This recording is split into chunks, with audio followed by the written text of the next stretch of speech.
السلام علیکم دوستو، میں ڈاکٹر کیسر آج ایک نئی ویڈیو کے ساتھ حاضر ہوں۔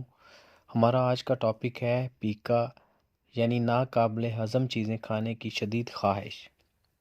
پیکا کیا ہے؟ ایسی اشیاء جن کا تعلق کھانے پینے سے نہ ہو۔ اگر کوئی بچہ یا بڑا کھاتا ہے تو صحت کے حوالے سے اسے کئی مسائل کا سامنا کرنا پڑتا ہے۔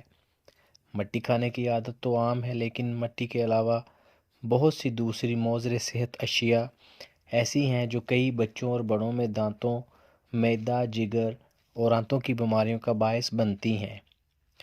ریت، سیمنٹ، چونا، پینٹ، چاک، کاغذ، گتا، پینسل، کوئلہ، پلاسٹک اور دیگر نقصان دہ اشیاء کھانے کی رغبت اور پھر عادت بن جانا جسمانی اور دماغی صحت کو خراب کرتا ہے۔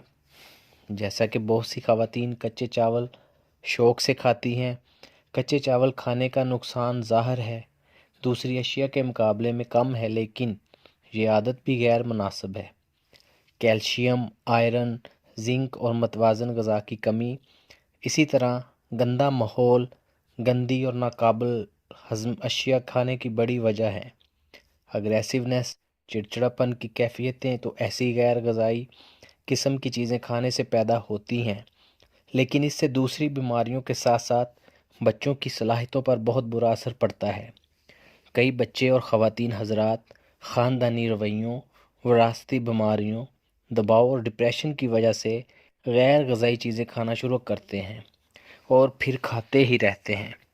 انوکھی عادات سے نکلنے کے لیے جہاں گھر کے بڑوں کی زیادہ توجہ ایسے مریضوں کو درکار ہوتی ہے، وہاں متبادل غذائی اہمیت رکھنے والی خوراک اور درست دوا بھی ناگزیر ہے۔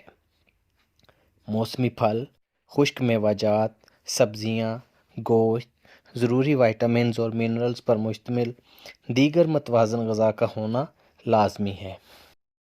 جب ایسے بچوں اور بڑوں کو اچھی غذا ملے گی تو غیر غذائی چیزیں کھانے کی رغبت کم ہوتی جائے گی۔ پیکا کے عارضے میں مبتلا بچوں کے لیے توجہ اور علاج کی زیادہ ضرورت ہوتی ہے۔ وہ غلط سوسائٹی کی طرف جا سکتے ہیں اور مزید بری عادات میں مبتلا ہو سکتے ہیں۔ پیکا بچے اکثر اوقات گندے رہتے ہیں۔ صفائی ستھرائی سے دوران بچوں میں بڑی تعداد چڑچڑاپن کا شکار ہوتی ہے۔ بعض تو بدتمیزی، بد تہذیبی، حتیٰ کہ گالم گلوچ کرتے ہیں۔ ظاہر ہے ایسی کیفیات سے سارے گھر کا ماحول متاثر ہوتا ہے۔ میں ڈاکٹر کیسر یہ سمجھتا ہوں کہ ہومیو میڈیسنز درست دواؤں کے ذریعے بہت جلد ایسے بچوں اور بڑوں کی غلط کھانے پینے کی عادات کو ختم کیا جا سکتا ہے۔ اسلام ہمیں صاف ستھرائی رہنے کی تعلیم دیتا ہے اور صفائی کو نصف ایمان کہا گیا ہے۔ سب سے پہلے تو ضروری ہے کہ والدین اپنے بچوں کو صاف ستھرا رکھیں اور صفائی کی عادات پر سختی سے عمل کرائیں۔ پیکا بچوں کی بڑی عادات کے پیچھے دراصل گھر یا گلی محلے کا ماحول بھی ہوتا ہے۔ اس لیے ایسے بچوں کے علاج کے ساتھ ساتھ گھر کا ماحول بھی بہتر کرنا ناگزیر ہے۔ اب ہم پیکا کے ہومیو علاج کی جانب آتے ہیں۔ پیکا کے لیے بہت سی ہومیوپیتھک میڈیسنز استعمال کی جاتی ہیں، لیکن ہم یہاں پر وہ میڈیسن ڈسکس کریں گے جن کے رزلٹ پیکا میں بہت زیادہ اہمیت کے حامل ہیں۔ Number 1 alumina, number 2 Cina, number 3 sulphur, number 4 calcarea carb, number 5 nitric acid. چلیں ہم دیکھتے ہیں ان میڈیسن کو کہ یہ کن سمٹمز کی بنیاد پر ہم پیشنٹ کو جو ہیں وہ پریسکرائب کر سکتے ہیں۔ ایلومینا ایسے بچوں اور عورتوں میں پریسکرائب کی جاتی ہے جو کچے چاول، کوئلہ، چاک، پینسل اور دیگر ناقابل ہضم اشیاء کھانے کے عادی ہوں۔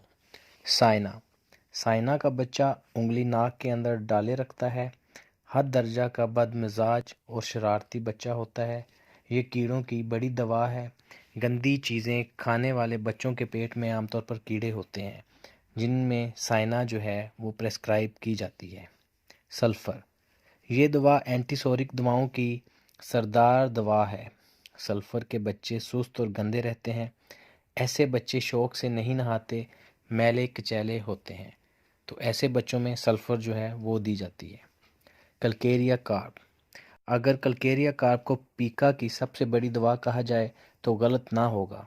ناقابل ہضم چیزیں کھانے کی شدید خواہش ملتی ہے، موٹے اور پلپلے بچوں کی خاص دوا ہے۔ کلکیریا کارپ کے بچوں کی ہڈیاں کمزور ہوتی ہیں، یہ بچے جب بیٹھنے کے قابل ہوتے ہیں تو مٹی کھانے کی رغبت پیدا ہوتی ہے، ایسے بچوں کا پیٹ بڑا ہوا ہوتا ہے۔ دوسری جانب کلکیریا فاس کے بچے سوکھا پن کا شکار ہوتے ہیں، دبلے پتلے بچوں کو ہم کلکیریا فاس دے سکتے ہیں۔ اور لاسٹ پہ ہے نائٹرک ایسڈ۔ پیکا بچوں اور بڑوں میں ناقابل ہضم اشیاء کی خواہش کو کم کرنے کے لیے یہ دوا بہت اہم ہے۔ بھوک نہیں رہتی، اسی طرح حد سے زیادہ بھوک بھی اس دوا میں ملتی ہے۔ معدہ اور شکم معمولی سی غذا کے بعد تن جاتے ہیں۔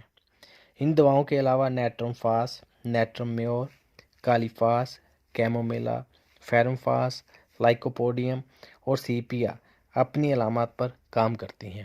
تو دوستو یہ تھی ہماری آج کی ویڈیو، انشاءاللہ ملتے ہیں نیکسٹ ویڈیو میں، تب تک کے لیے اللہ حافظ۔